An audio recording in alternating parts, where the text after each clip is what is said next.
사사기는 정말 좋은 책이에요. 사사기도 성경이죠, 그죠? 이스라엘 사람들이 하나님의 구원의 은혜를 받고 하나님의 그 보호 속에서 광야를 건넌 뒤에 드디어 가나안으로 들어갔습니다. 가나안으로 들어가면 거기서 이제 하나님의 복지에서 하나님만 전심으로 모시고 거기서 복락을 누려야 할 텐데 그렇지 못한 것을 보게 돼요. 이런 과정을 거쳐서 결국은 하나님 안으로 들어가도록 하나님이 이제 끝까지 구원을 이루시는데, 어쨌든 예수 믿는 우리도 말하자면 이 사사기 같은 그런 기간을 걷는 경우가 대부분이죠. 그래서 이 사사기를 보면서 우리가 반면교사로 삼아서 어떻게 우리가 주님 안에서 하나님 앞에 우리가 신실함을 다할 것인가, 그것을 우리가 생각했으면 좋겠습니다. 오늘은 쭉 그 사사 얘기를 나가다, 오늘은 이제 지난번에 기드온의 아들인 아비멜렉, 그 참 어려운 역사의 오점을 찍은 상황을 봤죠, 그죠? 오늘은 10장을 보겠습니다. 10장은 이제 사사 입다 얘기가 시작이 됩니다.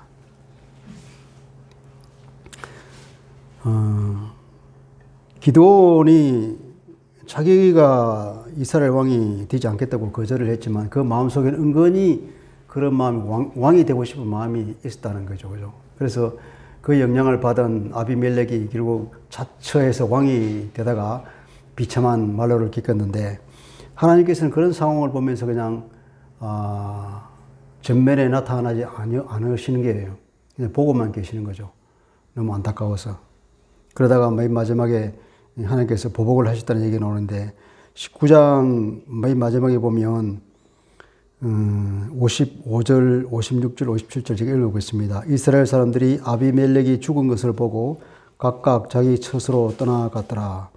아비멜렉이 그 형제 70명을 죽여 자기 아버지에게 행한 악행을 하나님이 이같이 갚으셨고, 이 모든 것들이 다 하나님 섭리 가운데 이루어졌다는 거예요. 그렇게 자기가 왕이 되어서 막 군림하고, 우리가 3년 되었을 때 하나님께서 그렇게 보복을 하신 거죠. 그 보응을 하신 겁니다. 그 죗값을 받은 거죠.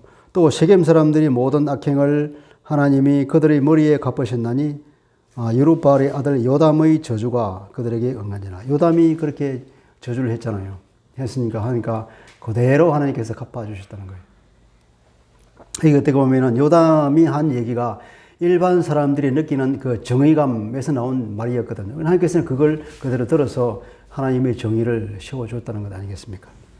그러니까 스스로 하나님 대신에 스스로 왕이 되려는 자의 말로가 아비멜렉처럼 된다는 것입니다. 그러니까 우리가 선악과를 따먹는 자의 최후가 이렇다는 것이죠. 선악과를 따먹은 아담의 후예로 사는 사람들은 다 이렇게 몰락하는 것이고, 스스로 왕이 되려고 하다가 자기의 정욕에 따라서 살다가는 망하는 거죠. 사단의 꼬임에 넘어가서 그 끝은 멸망이라는 것입니다. 자, 10장 우리가 쭉 한번, 입다 얘기가 굉장히 길거든요. 입다의 얘기가 어디까지, 입다가 12장까지 이루어지는데 우선 10장을 한번 읽어봅시다. 다 같이 교독하시겠습니다. 아비멜렉의 뒤를 이어서 이사갈 사람 도도의 손자 부하의 아들 돌라가 일어나서 이스라엘을 구원하니라. 그가 에브라임 산지 사밀에 거주하면서 이스라엘의 사사가 된 지 23년 만에 죽음의 3일에 장사되었더라. 그 후에 길르앗 사람 야일이 일어나서 22년 동안 이스라엘의 사사가 되니라. 그에게 아들 30명이 있어 어린 나이에 30을 찾고 성읍 30을 가졌는데 그 성읍들은 길르앗 땅에 있고 오늘까지 야봇 야일이라 부르더라. 하일 야봇 하봇 야일. 그 여기 보면 이제 입다 이전에 두 사사를 더 소개하죠, 그죠? 두 사사를 더 소개하는데 이제 이쯤 되면 이제 하나님께서 이 사사를 세웠다는 말조차 없습니다. 그냥 하나님께서 세웠는지 스스로 이제 사사가 되었는지 모르겠어요. 그런데 이 사람들은 뒤에 보면 이제 야일은 하본 야일이라 그랬는데, 하본 야일은 이제 야일의 동네라는 뜻이겠죠, 그죠? 보니까 자기 아들 30명이 있다. 그리고 아들 30명이 다 나귀 한 마리씩을 가지고 있었다는 거예요. 나귀를 탔다. 그 당시 나귀를 타는 것은 부의 상징이었거든요. 우리가 자가용 시대가 언제 시작됐죠? 어쨌든 뭐 그쯤에 자가용 시대 열렸는데 그때 처음에 자가용 가진 사람들은 그 전에 부자였잖아요, 그죠? 자가용을 탔다 그러면 부자였습니다. 여기서 자가용을 탄 거예요. 아들 30명이 있습니다. 다 자가용을 가지고 있었더라.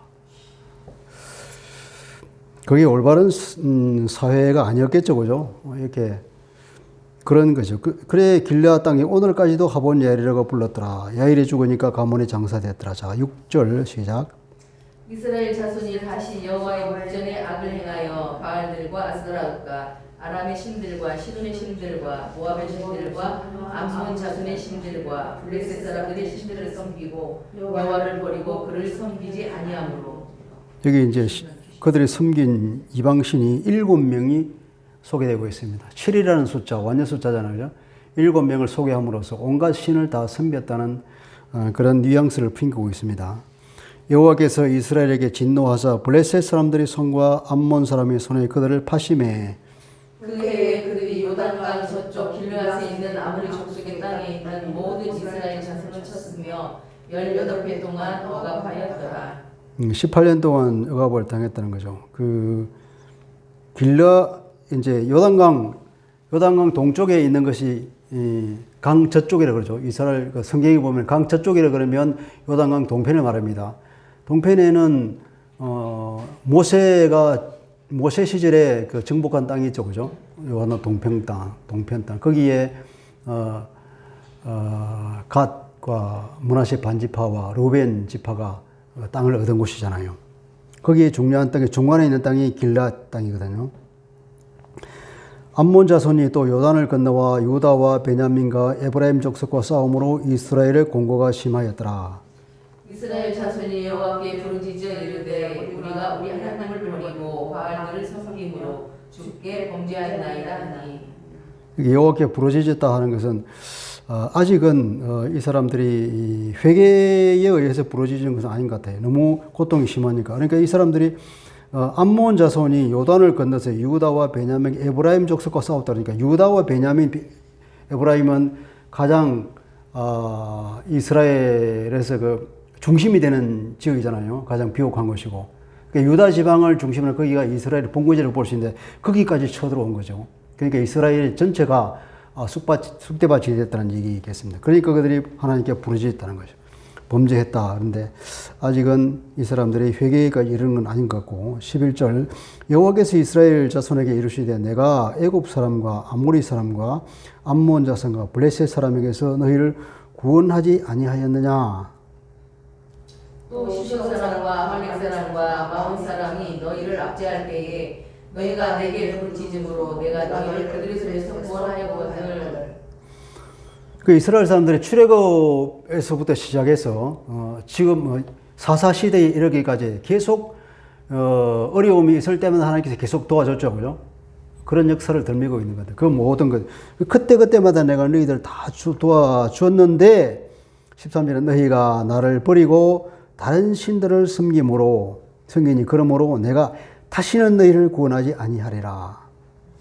가서 너희가 택한 신들에게 부르짖어 너희의 환난 때에 그들이 너희를 구원하게 하라 하시니라. 그러니까 그런 거죠. 다른 신들을 섬기면 그럼 거기 가봐. 너희들을 섬기는 그 신들은 찾아가서 구해달라고 그래. 능히 할 만한 얘기 아니겠습니까?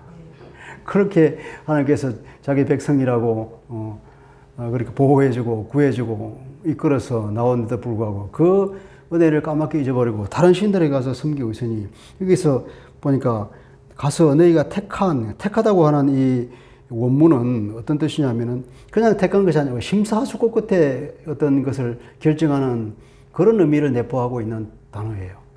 근데 너희들이 그렇게 심사숙고해서 섬기기를 결정한 거 그냥 뭐 대강 섬긴 거 아니에요. 이 우상이, 이 신이 바로 우리에게 복을 줄 신이다. 그렇게 아주 심사숙고 끝에 결정하고 간 거냐고, 하나님을 버리고. 이스라엘 자손이 여호와께 여쭈되 우리가 범죄하였사오니 주께서 보시기에 좋을 대로 우리에게 행하시리니와 오직 주께 구하옵나니 오늘 우리를 건져내옵소서 하고 자기 가운데에서 이방신들을 제하여 버리고 여호와를 섬기며 여호와께서 이스라엘의 공고로 말미암아 마음에 근심하리라. 이제 그쯤 되니까 이들이 이제 위기 의식을 느낀 거죠. 그래서 드디어는 우상을 제거하고 하나님께 다시 돌아와서 하나님을 섬기면서 돌아왔습니다. 그랬더니 하나님께서는 그 이스라엘 사람들이 그 어려움에 마음에 근심하셨더라. 이게 이 의미는 이제 막 애가 탔다는 것입니다. 하나님께서 그걸 보고 굉장히 애가 탔다. 그 부모가 그 자녀의 어려움을 보고 애가 타듯이. 그때에 암몬 자손에 모여서 길라앗에 진을 쳤으므로 이스라엘 자손도 모여서 미스바에 진을 치고 길르앗 백성과 방백들이 서로 이르되 누가 먼저 나가서 암몬 자손과 싸움을 시작하랴. 그가 길르앗 모든 주민의 머리가 되리라 하니라. 드디어 전쟁이 시작되는 겁니다. 또 암몬 자손이 쳐들어와서 이제 전열을 가다 보니까 이쪽에서도 이제 대응해서 진을 쳤는데 문제는 여기서 보면 이 사람들이 하나님께 또 나가서 구하지 않았다는 거예요. 위기가 왔으면 당연히 하나님께 기도해야 되는데 기도하지 않고 그 방백들이라는 사람 지도자들이 말합니다. 누가 먼저 나가서 암몬 자손과 싸우랴. 그게 나가서 먼저 싸울 인재가 없다는 거 아니겠습니까? 싸울 사람도 진을 쳤는데 나가서 싸울 사람이 겁쟁이가 되어버리고 하나님께 기도는 못하고 정말 우리가 이런 삶을 살지 않습니까? 위기가 닥쳐왔는데 기도하는 그냥 어찌할 줄 모르고 허둥바둥하면서 이쪽 저쪽 없이 뭐 도움이 손길이 없을까 사람에게 알아보고 뭐 책도 찾아보고 이런 상황들 이러면 안 된다는 겁니다. 우리가 즉시 기도로 돌입하고 영적으로 무장하고 먼저 이 악한 사탄의 대적에서 쫓아내는 기도를 먼저 하고 그리고 하나님께 부르짖어야죠, 그죠? 이 사사시대의 여러 사사를 지나면서 자꾸 이제 이 사람들이 밑으로 나락으로 떨어지면서 이쯤 온 거죠. 이게 10장이 끝났습니까? 10장, 그럼 11장. 길라 사람 입다는 큰 용사의 여선이 기생이 길라색에서 낳은 아들이었고, 이제, 입다라는 사람을 소개하거든요. 이제 그때 이런 상황입니다. 지금 전쟁이 일어나고 이제 상대끼리 서로 대치하고 있는 상황에서 이 사람들이 기도를 하지 않고 누가 먼저 나갈까 걱정하고 있는 그런 상황이에요. 이제 먼저 나갈 수 인재조차도 없고, 어려운 시기에 이제 입다라는 사람을 소개하는데, 예, 입다가 길라 사람이죠. 길라스의 아들인데, 큰 용사는 다윗도 이런 칭호를 받은 이 큰 용사라는 것은 하나의 칭호입니다. 그들 말하자면은 깃볼 하일이라는 말인데 힘센 용사라는 뜻입니다. 큰 힘이라는 뜻이죠. 그런 칭호를 주죠, 입다에게. 그 정도로 이때 소문이 났던 것 같아요. 큰 용사였으니. 근데 이 사람이 기생의 아들이다. 그러니까 적자가 아니라는 거죠. 서자 출신이라는 겁니다. 2절 시작.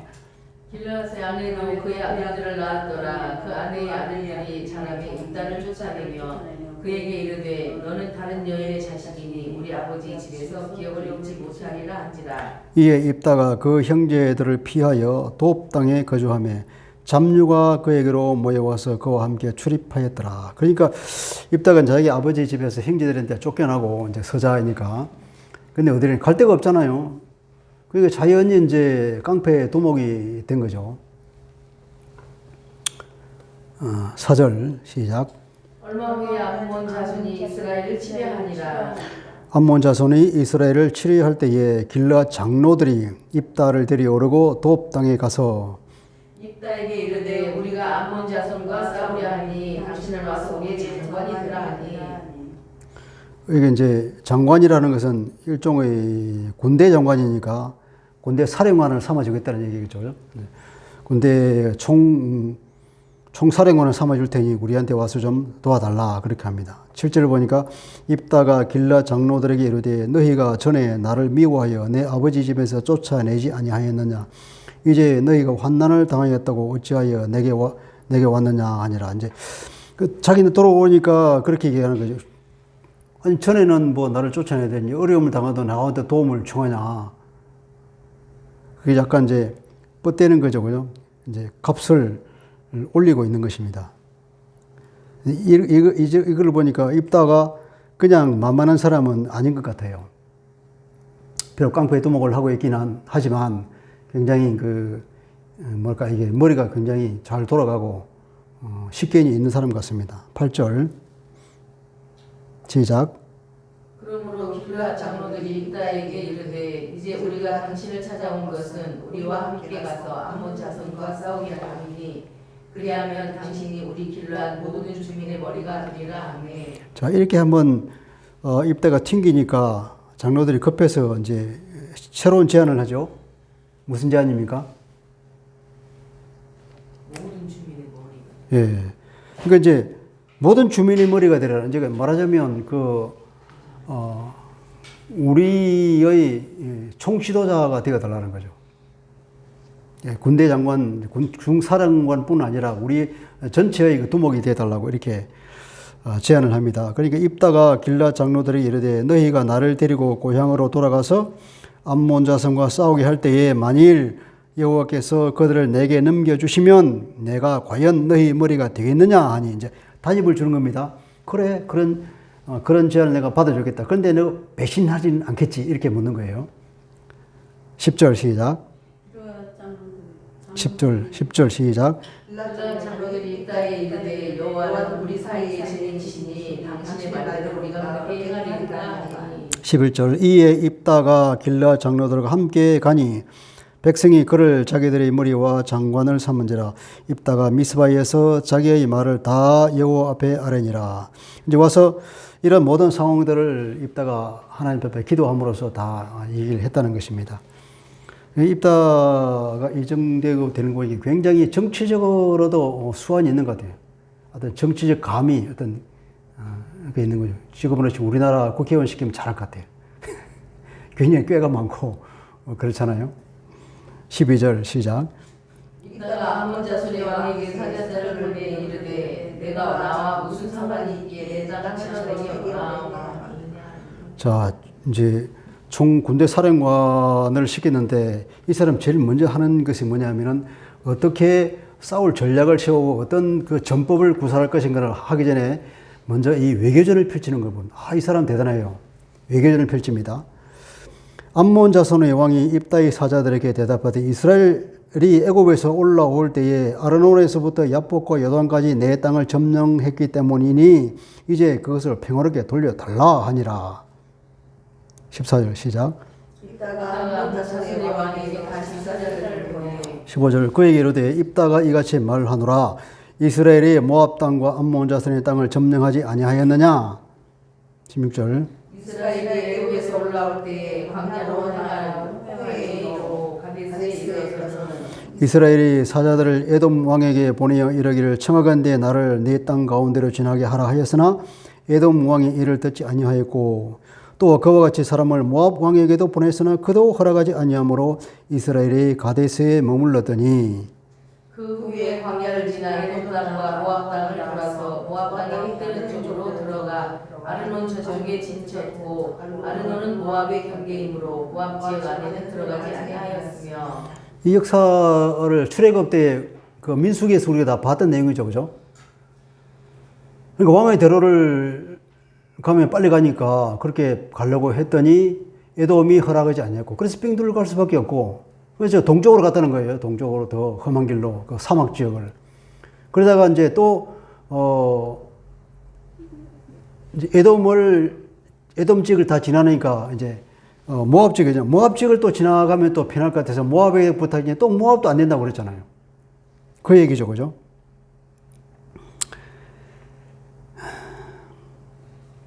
그리고 아르논은 모압의 경계이므로 모압 지역 안에는 들어가지 아니했다. 아르논이 그 경계죠. 아르논 강인데, 그죠? 거기. 그 아르논 강을 통해서 이제 바로 이스라엘로 들어갈 수 있는 길인데 거기까지 이르렀다는 겁니다. 19절 이스라엘이 헤스본 왕 곧 아모리 족속의 왕 시혼에게 사자들을 보내어 그에게 이르되 청하건대 우리를 당신의 땅으로 지나 우리의 곳으로 이르게 하라 하였으나 20절 시작. 시온이 이스라엘을 지지하며 그의 지역은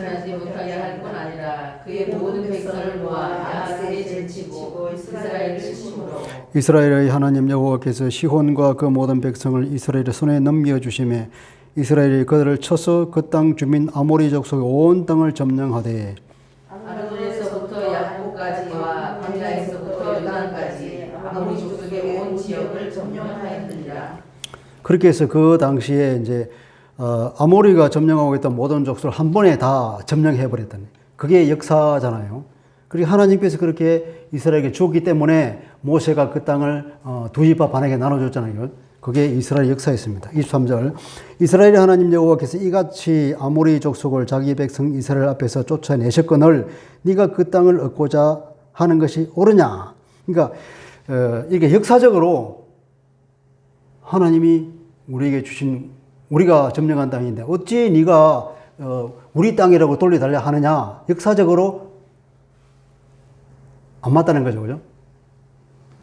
이게 역사를 알아야 이게 외교전에서도 승리할 수 있는 거죠. 역사를 모르면 외국과의 대항에서도 이렇게 우선 논리적으로 이길 수가 없다는 거죠. 역사를 아는 것이 이렇게 중요하고 또 역사의 의미를 아는 것이 중요하고 역사에서 우리가 교훈을 얻는 것이 중요한 거죠. 그러니까 역사에서 교훈을 얻지 못한다. 역사의 사관이 잘못되어 있다 그러면 나라를 지키는 데 쉽지 않다는 거죠. 지금 나라가 돌아가는 꼴을 보십시오. 역사를 모르면 굉장히 힘들다는 것입니다. 24절 시작. 내 신신 모세가 내게 주어 차지하게 하소서. 우리가 차지하지 아니하겠느냐. 우리 하나님 여호와께서 우리 앞에서 어떤 사람이든지 쫓아내시지 않으시면 그것을 우리가 차지하리라. 이건 일종의 신학이죠. 신학. 그 당시로는 각 족속마다 각 땅마다 신이 있었다고 그러잖아요. 그러니까 뭐 모압은 모압의 왕이 있고 암몬은 암몬의 왕이 있고 뭐 그런 겁니다. 이스라엘은 우리의 하나님, 유일한 왕 여호와가 계시는데 우리를 지켜주신 뭐 여호와인데 자 너희들 말대로 세상 사람들이 말대로 각자 자기 신이 있으면 자기 신이 자기에게 준 땅은 자기 것이라 그죠. 그 당시 누구에게나 다 통했던 신학이죠 이게. 그러니까 내 신 그모스가 이건 좀 잘못된 거지만 신 그모스는 암몬 모압의 신이잖아요. 어쨌든 그래 네 신이 너에게 차지하게 한 것은 네가 차지하고 우리 신인 여호와가 우리에게 준 땅은 당연히 우리 것이 아니냐 그런 거죠. 여호와께서 우리 앞에서 어떤 사람이든 쫓아내면 그것을 우리가 차지할 것이 아니냐 그 얘기예요. 이제 내가 모압 왕 십볼의 아들 발락보다 더 나은 것이 있느냐. 그가 이스라엘과 더불어 다툰 일이 있었느냐 싸운 일이 있었느냐. 그때 역사가 그랬잖아요. 발락이 발람을 불러서 이스라엘 저주하라 그랬는데 저주는커녕 오히려 축복만 했지 않습니까? 그런 역사를. 그래서 발락은 아무 소리도 못하고 그냥 넘어간 겁니다. 감히 이스라엘 대적조차 할 엄두를 못 냈던 거죠. 그 얘기를 하면서 네가 발락보다도 낫냐 이렇게 말하고 있는 거죠. 26절 시작. 이스라엘의 헤스본과 그 마을들과 로엘과 그 마을들과 아르논 강가에 있는 모든 성읍에 거주한 지 300년이거늘 그동안에 너희가 어찌하여 도로 찾지 아니하느냐. 이게 이스라엘 땅이라는 게 그 증명이에요. 300년 동안에 가만히 있었지 않냐. 왜냐면 너희들은 아니기 때문에 너희들 가만히 있었지. 300년 동안 있다가 300년 지난 후에 다시 네 땅이라 하는 것은 말이 되는 소리냐. 너희들은 스스로 이것은 이스라엘 땅이라는 걸 암묵적으로 동의한 것이 아니냐 이거죠. 이렇게 조목조목 들어가는 겁니다. 이 입다가 아주 대단한 거 입심이 세죠. 27절 내가 너에게 죄를 짓지 아니하였거늘 네가 나를 쳐서 내게 악을 행하고자 하는도다. 원하건대 심판하시는 여호와께서 오늘 이스라엘 자손과 암몬 자손 사이에 판결하옵소서 하였으나 암몬 자손의 왕이 입다가 사람을 보내어 말하는 것을 듣지 아니하였더라. 자, 이제 이게 국가 간에도 전쟁이 일어나는 이유입니다. 그렇게 역사적으로 신학적으로 모든 근거를 다 대서 설명했는데도 전쟁이 일어나면 안 듣는 거예요. 막무가내가 있는 것입니다. 북한 같은 존재를 보시면 막무가내죠. 소련이나 러시아나 저런 중국 같은 사람 보시면 저 사람들은 막무가내 아닙니까? 논리가 없는 거예요. 그러니까 전쟁이 일어나고 힘들어지는 거죠, 세상이. 그래서 이제 전쟁이 일어나는 겁니다. 29절. 이에 여호와의 영이 입다에게 임하시니 드디어 여호와의 영이 임했다는 겁니다. 입다가 길앗과 므낫세를 지나서 길앗의 미스베에 이르고 길앗이 미스베로부터 암몬 자손에게로 나아갈 때에 30절 그가 여호와께 서원하여 이르되 주께서 과연 암몬 자손을 내게 넘겨주시면 내가 암몬 자손에게서 평안히 돌아올 때에 누구든지 내 집 문 앞에 나와서 나를 영접하는 그는 여호와께 돌릴 것이니 내가 그를 번제물로 드리겠나이다 하니라. 참 이게 굉장히 문제가 있어요. 하나님께서 여호와 영이 입다에 임했으면 그러면 하나님께서 다 그것을 허용하시고 힘을 주신다는 거, 이미 승리를 보장해 줬다는 의미가 될 텐데 이 하나님의 의미를 깨닫지 못한 것입니다. 입다는 처음부터 끝까지 자기 논리와 자기 생각에 따라서 움직이는 사람이죠. 이 사람 머리가 너무 좋아서 누군가 저한테 그것을 얘기를 합니다. 머리 돌리지 말라고. 성령의 인도를 잘 받아야 되는데 성령의 인도에 눈을 감고 인간의 지식과 어떤 이성에 따라가만 행하면 하나님 일을 그르친다고 말하는데 입다가 지금 이런 상황이 와 있어요. 그러면 당장 바로 쳐들어가면 되는데 입다는 무슨 주장을 하냐면은 자기가 절호의 기회잖아요. 이제 자기가 그동안에 서자로서의 서름을 벗고 드디어 출세할 지금 어떤 좋은 위치에 있지 않습니까? 지금 여기서 이겨야 자기가 이제 출세하죠, 그죠? 군사령관이 될 뿐 아니라 길앗 전체의 우두머리로서 출세할 수 있는 그런 좋은 기회인데 그러기 위해서는 뭔가 지금 다시 한번 하나님께 또 기도하는 것. 하나님께 기도한다고 하는 것에 이게 신앙이 좋은 것 같지만 입다의 마음은 보니까 이게 굉장히 인본주의 같아요. 하나님을 의뢰하는 것이 아니라 그 속에는 굉장히 복잡한 인간적 계산이 들어있는 것입니다. 이걸 우리가 잘 봐야 돼요. 하나님께서 이미 허락하셨으면 가서 싸워서 이기면 되는데 다시 하나님께 내 손에 넘겨주시면 내가 암몬 자손에게서 평안히 돌아올 때에 누구든지 내 집 문 앞에 나와서 나를 영접하는 그를 여호와께 돌릴 것이니 내가 그를 번제물로 드리겠나이다. 이걸 우리가 흔히 무슨 말이냐면 하나님께 뇌물을 주는 것이다 이렇게 표현하고 있습니다. 이방신들은 우상에게 뇌물을 주어서 그 우상 신들을 달래서 자기가 원하는 것을 빼먹는 것이 우상 숭배이죠. 그 신을, 그 귀신들을 잘 달래고 올려서 자기가 원하는 것을 빼먹는다 이거예요. 그게 우상 숭배하는 사람들, 그리고 또 그 신과 그 사이에 그런 어떤 복잡한 계산이 있는 거지만 하나님은 그런 분이 아니죠. 하나님이 일방적으로 전능하신 하나님께서 자기 백성들을 거룩하게 하고 구출해 주시고 보호해 주시는 분인데 하나님께 뇌물을 쓰면서 다시 말하면 하나님을 그런 이방신과 같이 하나님을 이용하는 거라 이거죠. 오늘 얼마나 많은 그리스도인들이 하나님을 이용하고 있습니까?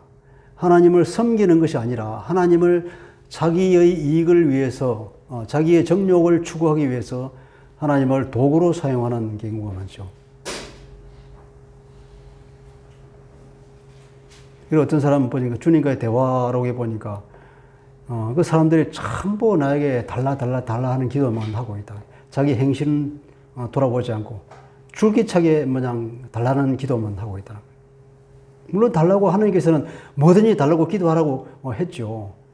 그렇지만 그렇게 말하고 있다면 하나님께 나오려면 스스로 자기를 돌아보는 과정이 필요할 텐데 자기는 스스로 전혀 돌아보지 않고 그냥 자기의 정욕을 채우기 위한 그것만 달라고 하는 거라고요. 그래서 하나님을 이용하는 것입니다. 하나님을 하나님 되고 그분을 모시고 그분의 성품을 닮아가기 위해서 그분 앞에서 예배하고 경배하기 전에 이런 정욕에 빠져 있으면 하나님을 뭐냐면 도구로 사용하는 경우가 많게 되는 거죠. 많은 사람들이 우리를 다 저 자신을 포함해서 앞으로 우리가 그렇게 하지 말아야 되겠죠, 그죠? 내 필요할 때만 하나님께 나와서 기도하는 경우를 보게 됩니다. 번제물을 드리겠다고 그렇게 하나님께 뇌물을 쓰고 있습니다. 신명기 어디입니까? 거기 보면 하나님께 뇌물을 받은 분이 아니라고 그러잖아요.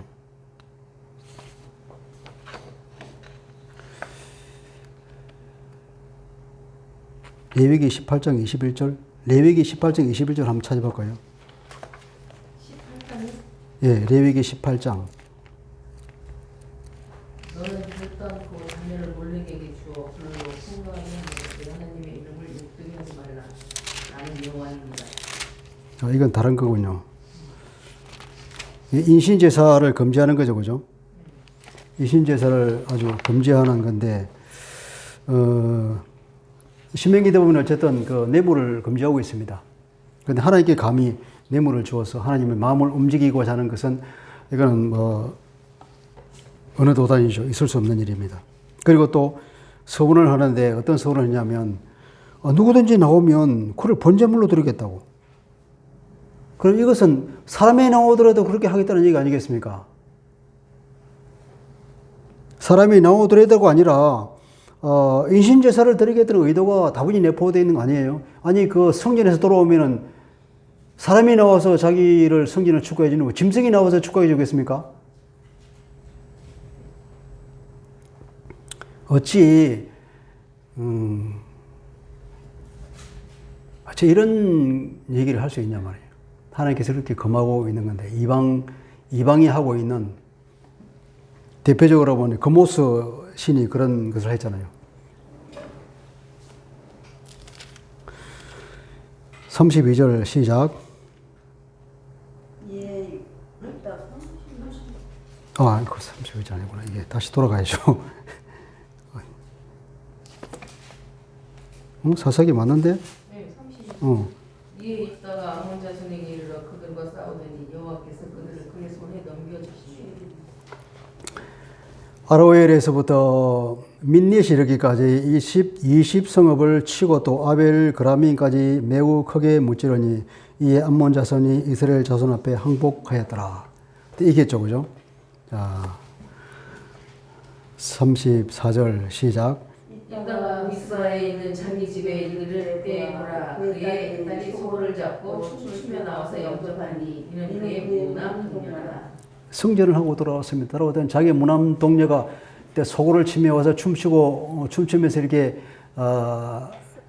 승리한 군대를 이렇게 기쁨으로 영접하는 것은 그 당시의 관습이죠.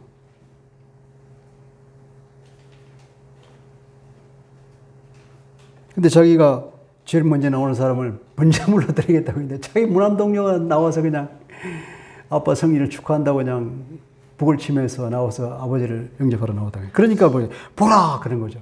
이런 저런 일이 너 보라 이렇게 하는 거예요. 35절 입다가 이를 보고 자기 옷을 찢으며 이르되 어찌할꼬 내 딸이여 너는 나를 참담하게 하는 자요 너는 나를 괴롭게 하는 자 중에 하나로다. 내가 여호와를 향하여 입을 열었으니 능히 돌이키지 못하리로다 하니. 그러니까 입다가 말을 너무 잘해서 하나님 앞에 너무 많은 입을 벌린 거죠. 칼로 일어선 자 칼로 망하고 입으로 일어선 자 입으로 망한다고.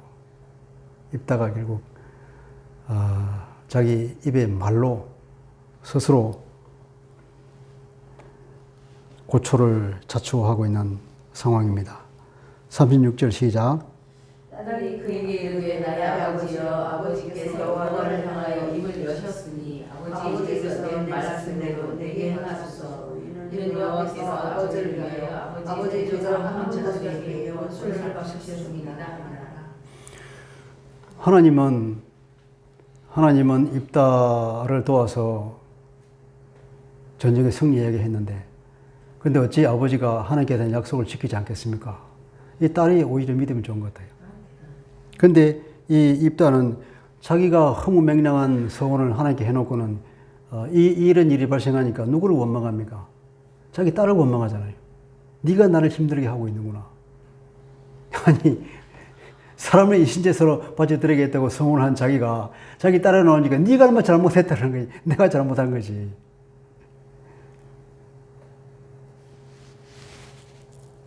그 당시에 이런 일이 그런 서원은 하면 안 됩니다. 하나님은 인신제사를 금지하고 있습니다.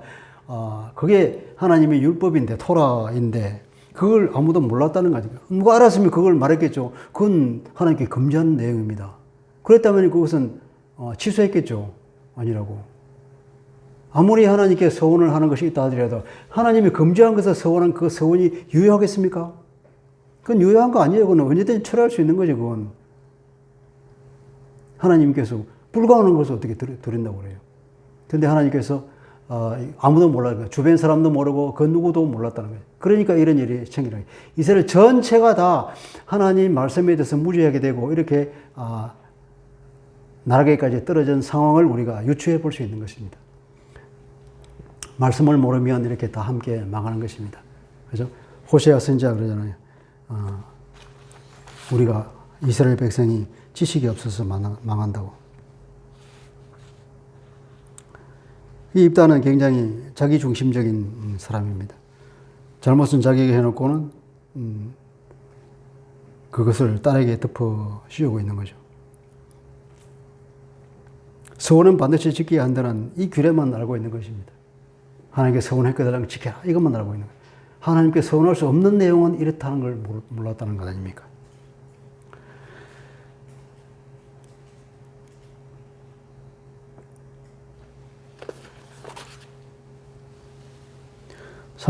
또 그 아버지에게 이르되 이 일만 내게 허락하사 나를 2달만 버려두소서. 내가 내 여자친구들과 산에 가서 나의 처녀로 죽음을 인하여 애곡하겠나이다 하니. 38절 시작. 그가 이르되 가라 하고 2달을 기한하고 그를 보내니 그가 그 여자친구들과 가서 산 위에서 처녀로 죽음을 인하여 애곡하고 2달 뒤에 2달 만에 그의 아버지에게로 돌아온지라. 그는 자기가 서원한 대로 딸에게 행하니 딸이 남자를 알지 못하였더라. 이것이 이스라엘의 관습에 대어 다같이 이스라엘의 딸들이 해마다 가서 길라 사람 입다의 딸을 위하여 나흘씩 애곡하였더라. 한 가정의 비참한 상황이 됐습니다. 이걸 보고 다른 후대의 사람들이 이 성경을 해석할 때 입다가 과연 그 딸을 번제로 드렸을까? 너무나 끔찍한 일이고 있을 수 없는 일이잖아요. 그래서 사람들이 다 해석하기를 이건 그렇게 한 것이 아니고 유일한 해결 방법이 뭐겠습니까? 죽이지는 않았다. 그래서 그 당시에 결혼하지 못하는 것이 굉장히 큰 수치고 큰 형벌이기 때문에 아마 이 딸을 평생 성전에서 봉사하는 사람으로 결혼시키지도 않고 처녀로 늙어 죽게 했다. 그것이 입다가 취한 조치가 아닌가 이렇게들 많이 해석을 하죠. 그 너무나 끔찍한 그 상황을 빠져나가기 위해서 어떤 사람은 심지어 입다에게 성령이 임했는데 어떻게 그렇게 해주겠냐. 성령이 임한 입다가 그런 일을 행할 수가 없어. 그렇게 해석하면서 이런 우리가 원하는 이런 해석을 하는데 이건 얼마나 궁색한 해석입니까? 그런데 대부분의 사람들은 아니다. 그렇게 빠져나갈 게 아니고 있는 그대로 보자는 거예요. 입다가 자기가 서운한 대로 자기 딸을 번제물로 바쳤을 것이다. 그렇게 이스라엘 상황에 지금 땅에 떨어져 있다. 하나님도 모르고 뭐가 옳은지도 모르고 사다가 되는 사람조차도 여러분 성령이 임할 수가 있습니다. 성령은 뭡니까? 성령이 임했다고 하는 것은 성령께서 특별한 능력을 그 사람에게 주었다는 것이십니다. 그것은 선물이죠. 그죠? 흔히 우리가 성령이 임했다는 것은 성령께서 어떤 특별한 능력을 주신 거예요. 그 사람에게 무슨 예언의 능력, 은사를 주었다든지, 빙 고치는 은사를 주었다든지, 그죠? 가르치는 은사를 주었다든지, 혹은, 어떤, 우리가 모르는 어떤 지식을 그냥 보여서 알게 해주는 지식의 은사를 주었다든지, 그런 특별한 어떤 하나님이 성령께서 은사를 준 경우가 있어요. 그런데 그 사람에게 은사를 주었다는 것과 그 은사를 주면 바로 그 사람이 성령의 감동을 받아서 그 사람의 인격조차도 굉장히 높아질까요? 원어서 한번 말씀해 보십시오. 성령의 은사를 받은 사람이 그 사람의 인격조차도 높아지는가? 그렇지는 않은 것 같습니다. 그건 별개의 문제잖아요. 성령의 은사를 받은 것과 그 사람이 신앙의 인격이 높아지는 건 별개의 문제예요. 아무리 있는 그대로 하는 게 주시는 거죠. 현재 있는 그 사람 수준 그대로 거기서 하나님이 그냥 은사를 주시는 거예요. 그 은사를 잘 사용해서 하나님께 영광을 돌리고 공동체에 덕을 세우게 하기 위해서 주는데 그걸 잘 사용하는 안 하는 것은 그 사람에게 달려있는 것입니다. 또 어떤 성령의 은사를 통해서 우리가 어떤 지식이나 지혜를 얻다 칩시다. 그러면 그것을 어떻게 해석해서 우리 삶에 적용하는 것은 또 다른 문제인 거죠. 그것을 자기 이익을 위해서 추구할 수도 있고 아니면 공동체 덕을 위해서 할 수도 있고 할 수 있는 것입니다. 그런데 그것은 전적으로 그 사람에게 달렸다는 얘기입니다. 그래서 우리가 해석을 잘 해야 되는 거예요.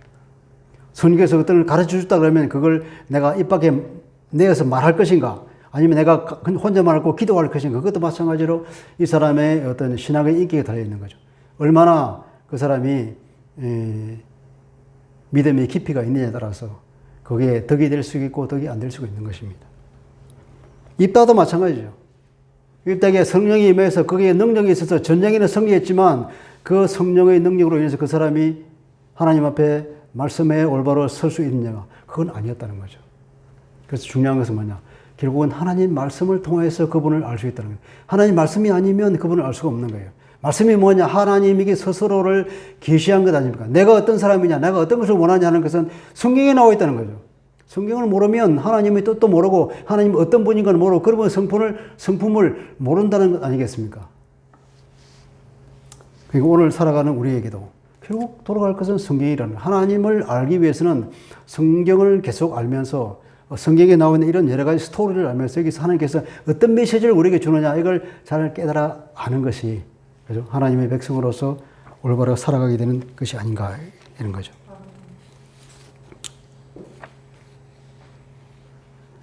결국 이 사람은 입다는 그 성령의 능력을 통해서 자기 출세에만 그것을 이용한 거죠. 드디어 내가 서자의 서름을 벗고 출세하는 유일한 길이 되었다. 내가 전쟁에서 승리해야 된다. 그게 너무나 거기에 마음이 뺏긴 나머지 하나님도 모르고 공동체 전체도 모르고 과연 내가 이것을 통해서 무엇을 하나님께 원하시는가를 거기까지 생각이 미치 못한 나머지 이런 일로 떨어져요. 그래서 결국 이 사람은 자기 딸도 죽이고 이 사람은 6년 만에 죽은 거예요. 사사가 돼 6년밖에 못한 거예요. 뒤에 보면 그런 일이 생긴 겁니다. 우리가 이렇게 어떤 삶의 다양한 경우에 그죠? 어떻게 우리가 닥치는 어떤 사건이나 이것을 잘 해석을 할 것인가? 하나님 말씀을 잘 알아야 이걸 해석할 건데 분별의 능력을 우리가 가질 수 있겠는가? 그것을 알기 위해서는 말씀을 잘 알고 그 말씀을 통해서 우리가 이걸 분별할 수 있는 능력을 키워야 되죠. 히브리서 5장 14절 이렇게 말합니다.